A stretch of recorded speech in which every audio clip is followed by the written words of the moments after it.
webinars. This lesson is about the echo letters in much more detail.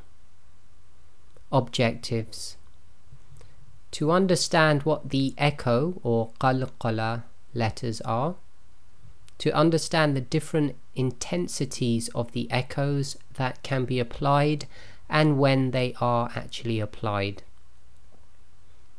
So, the echo letters. So in Arabic, the term used is Qalqalah. 5 of the alphabet letters are known as the Qalqalah letters, or what we call in English generally the echo letters. Sometimes they're referred to as shaking, not necessarily the shaking letters, but the term Qalqalah implies shaking. Now, the reason they're called the echo letters, so I'm going to read this. This is because you cannot complete the letter's sound with sakin. So remember, this echo occurs with certain letters when they are read as sakin.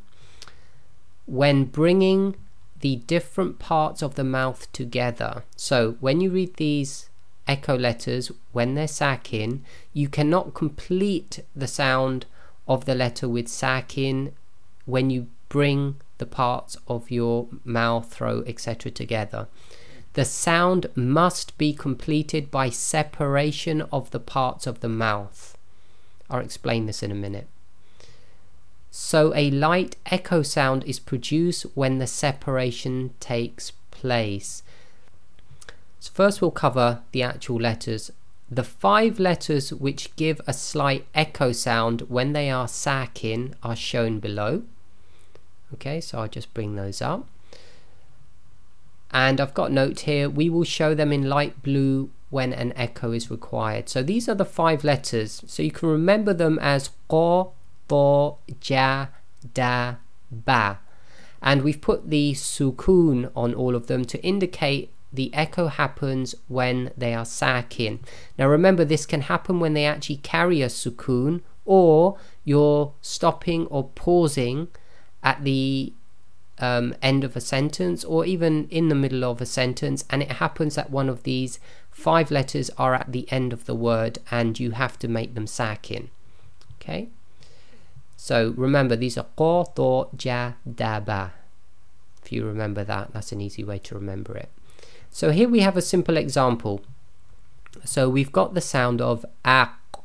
Now if you try to say this, you go Aq, okay, and you try to say it without an actual echo, you'll find the top of your back of your throat and the back of your tongue come together when you make the Aq sound.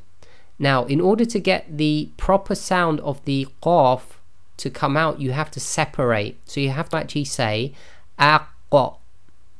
Okay, now there's 2 reasons you have to actually apply the echo. One is because you can't really finish the sound of the Qaf, and the second one is if you just say Aq, it could be mistaken for the Kaf.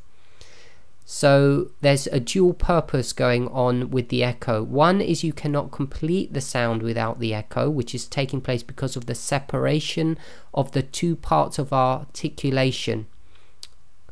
And the second is it helps us to stop confusing, especially with the Qaf, confusing it with the Kaf. And with the Ta, it will be to help us stop confusing it with the Ta. Okay, so there's certain reasons for that.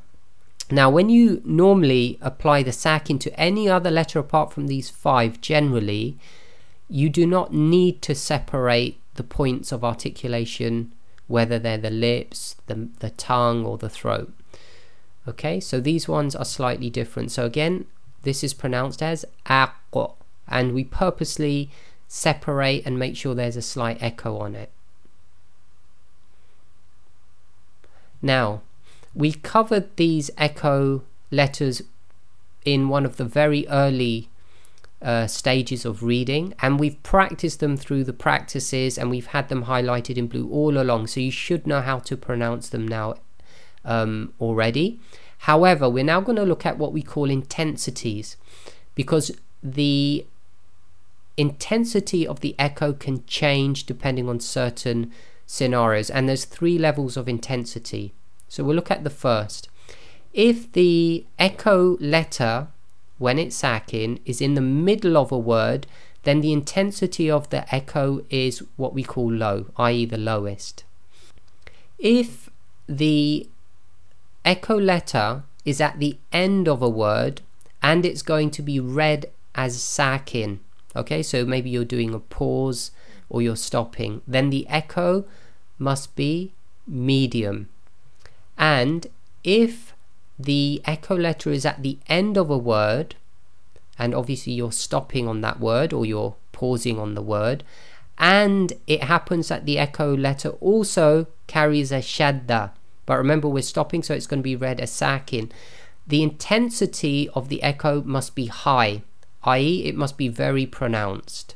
So here I've drawn a slider showing the intensity. So again, in the middle of the word it's the lowest, at the end of the word if it's read as sakin it's medium, and at the end of a word where it's read as sakin and it carried a shadda before you made it sakin, then it goes to the highest level. So we'll do a small analysis. So the 3 intensities. So here's a word and we've got the letter ba, which is one of the qoto jadaba, i.e. the echo letters, and it's sakin, and it's in the middle of a sentence and we're not stopping. So this will be simply read as habalummi. Okay, so habalum, so the haba is just nice and very soft because it's in the middle of a word.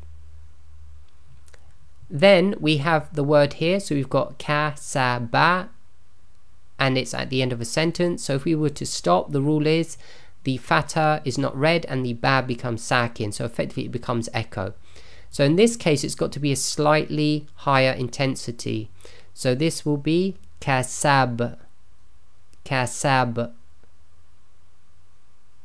And the last one here we have watabba, but if you're stopping at the end of the sentence you cannot read that last fatha, so the ba again becomes sakin, but remember it carries a shadda. So in this case it's going to be the highest intensity, so we'll say watab, watab. Okay, and the reason that you must do the high intensity when there's a shadda is otherwise you don't know there is a shadda there, or there was a shadda. If you look at the medium one, i.e. kasab, it would sound exactly the same. So the last one there with the shadda, the highest intensity, you intensify the echo on purpose so you know that there was a shadda that wasn't actually read. And again there's the slider showing the intensity. So we have the lowest in the middle, so haba, haba. Then we have a medium at the end when it does not carry a shadda, so kasab. And then we have the most intense where you've got the shadda to help us identify there was a shadda at the end, so watab. Okay, and the thing we've got to be careful of here is not to say on any of them watabba, because you don't want to turn that echo into a fatha. You've got to be very careful with that. So watab, watab. Okay, so slight echo must be audible, must be intense, but must not be converted into a fatha. So now a very good surah to check for this is the one called Masad, which is surah 111. So here I've put the surah out and I've got it from a color-coded Quran, and I've pointed out where we have the high, medium and low echoes. So on the first line here we've got the example I've just showed you, watab, which is again with shadda, you intensify it, so it will be watab. The second one is at the end of a word, so it's going to be medium, no shadda, kasab. Third one, lahab. Fourth one, hatab. And then on the last line, if you have a look, we've got a low one because it's in the middle of the word. So it's haba. And then we've got a medium one again, masad. Masad. Okay, so it's worth listening to this surah, and on the next slide I'm going to put the same slide up again, but we're going to listen to a professional reciter called Husayri, and listen very carefully to his recitation. It should take about a minute. He'll start with Bismillah or the Basmala, but I haven't put that in. Bismillahir Rahmanir Rahim. Tabbat yada abi lahabin wa tabb. ما أغنى عنه ماله وما كسب سيصلى نارا ذات لهب وامرأته حمالة الحطب في جيدها حبل من مسد. Conclusion. We understand what the echo letters are, and we now understand the different intensities of the echoes that can be applied and when they are applied.